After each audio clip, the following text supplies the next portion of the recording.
श्रवण द्वादशी व्रत के प्रसंग में एक वाणिक की कथा। युधिष्ठिर ने पूछा, भगवान, जो व्यक्ति दीर्घ उपवास करने में असमर्थ हो उसके लिए कौन कौन सा व्रत है, इसे आप बतलाएं। भगवान श्री कृष्ण ने कहा, राजन, भाद्रपद मास के शुक्ल पक्ष की द्वादशी तिथि यदि श्रवण नक्षत्र से युक्त हो तो इसमें व्रत करने से सभी कामनाएं पूर्ण हो जाती है।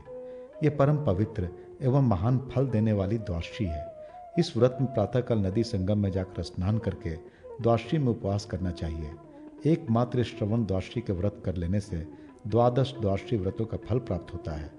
यदि इस तिथि में बुधवार का भी योग हो जाए तो इसमें किए गए समस्त कर्म अक्षय हो जाते हैं। इस व्रत से गंगा स्नान का लाभ होता है। इस व्रत में एक सुंदर कलश की विधिवत स्थापना कर उसमें भगवान विष्णु की प्रतिमा स्थापित करनी चाहिए। अनंतर भगवान की अंग पूजा करनी चाहिए। रात्रि में जागरण करें, प्रभात काल में स्नान कर गरुड़ ध्वज की पूजा करें और पुष्पांजलि देकर प्रार्थना करें। अनंतर वेदज्ञ एवं पुराणज्ञ ब्राह्मणों की पूजा करें और प्रतिमा आदि सब पदार्थ प्रियंता में जनार्दन कहकर ब्राह्मण को निवेदित करें। श्री कृष्ण ने पुनः कहा, महाराज, इस व्रत के प्रसंग में एक प्राचीन आख्यान है, इसे आप सुने। दशान देश के पश्चिम भाग में संपूर्ण प्राणियों को भय देने वाला एक मरु देश है। वहां की भूमि की बालू निरंतर तपती रहती है। यत्र तत्र भयंकर सांप घूमते रहते हैं। वहां छाया बहुत कम है, वृक्षों में पत्ते कम रहते हैं, प्राणी प्रायः मरे जैसे ही रहते हैं। शमी, खैर, पलाश, करील, पीलू आदि कटीले वृक्ष वहां है। वहां अन्न और जल बहुत कम मिलता है। वृक्षों के कोटरे में छोटे छोटे पक्षी प्यासे ही मर जाते हैं। वहां के प्यासे हरिण मरुभूमि में जल की इच्छा से दौड़ लगाते रहते हैं और जल न मिलने से मर जाते हैं। उस मरुस्थल में देववश एक वाणिक पहुंच गया। वो अपने साथियों से बिछुड़ गया था। उसने इधर उधर घूमते हुए भयंकर पिशाचों को वहां देखा। वह वाणिक भूख प्यास से व्याकुल हो इधर उधर घूमने लगा और कहने लगा, क्या करूं, कहाँ जाऊं, कहाँ से मुझे अन्न जल प्राप्त हो। तदनंतर उसने प्रेत के स्कंद प्रदेश पर बैठे एक प्रेत को देखा, जिसे चारों ओर से अन्य प्रेत घेरे हुए थे। कंधे पर चढ़ा हुआ वह प्रेत वाणिक को देखकर उसके पास आया और कहने लगा, तुम इस निर्जल प्रदेश में कैसे आ गए। उसने बताया, मेरे साथी छूट गए हैं। मैं अपने किसी पूर्व कुकृत्य के फल से या संयोग से यहाँ पहुंच गया हूँ। भूख और प्यास से मेरे प्राण निकल रहे हैं। मैं अपने जीने का कोई उपाय नहीं देख रहा हूँ। इस पर वो प्रेत बोला, तुम इस पुनाग वृक्ष के पास क्षण मात्र प्रतीक्षा करो, यहाँ तुम्हें अभिष्ट लाभ होगा। इसके बाद तुम यथेक्ष चले जाना। वाणिक वही ठहर गया।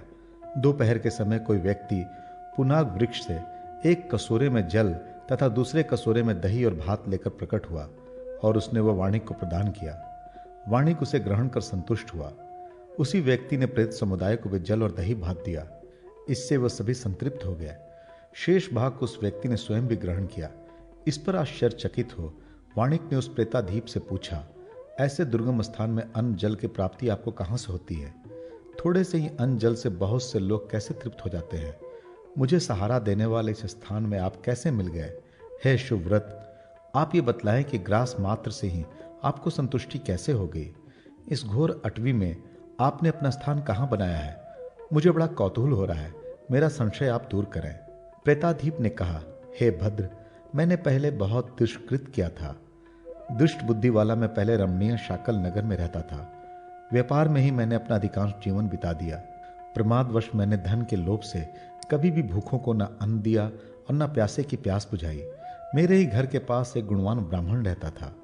वो भाद्रपद मास के श्रवण नक्षत्र से युक्त द्वादशी के योग में कभी मेरे साथ तोषा नाम की नदी में गया।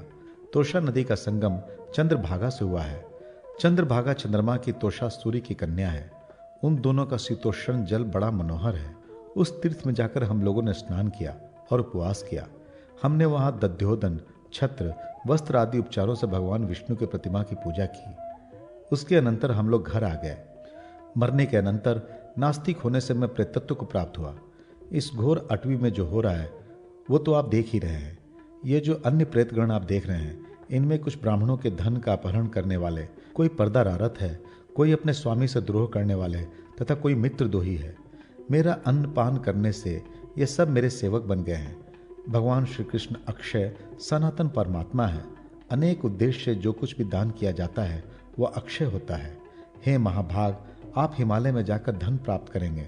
अनंतर मुझ पर कृपा कर आप इन प्रेतों की मुक्ति के लिए गया में जाकर श्राद्ध करें। इतना कहकर वो प्रेताधीप मुक्त होकर विमान में बैठकर स्वर्गलोक चला गया। प्रेतादीप के चले जाने पर वह वाणिक हिमालय में गया और वह धन प्राप्त कर अपने घर आ गया और उस धन से उसने गया तीर्थ में अक्षयवट के समीप उन प्रेतों के उद्देश्य से श्राद्ध किया।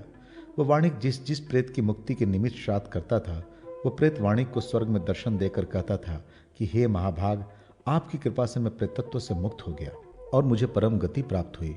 इस प्रकार वे सभी प्रेत मुक्त हो गए। राजन, वह वाणिक पुनः घर लौट आया और उसने भाद्रपद मास के श्रवण द्वादशी के योग में भगवान जनार्दन की पूजा की, ब्राह्मणों को गोदान किया, जितेंद्रिय होकर प्रतिवर्ष नदी के संगमों पर यह सब कार्य किया और अंत में उसने मानवों के लिए दुर्लभ स्थान को प्राप्त किया।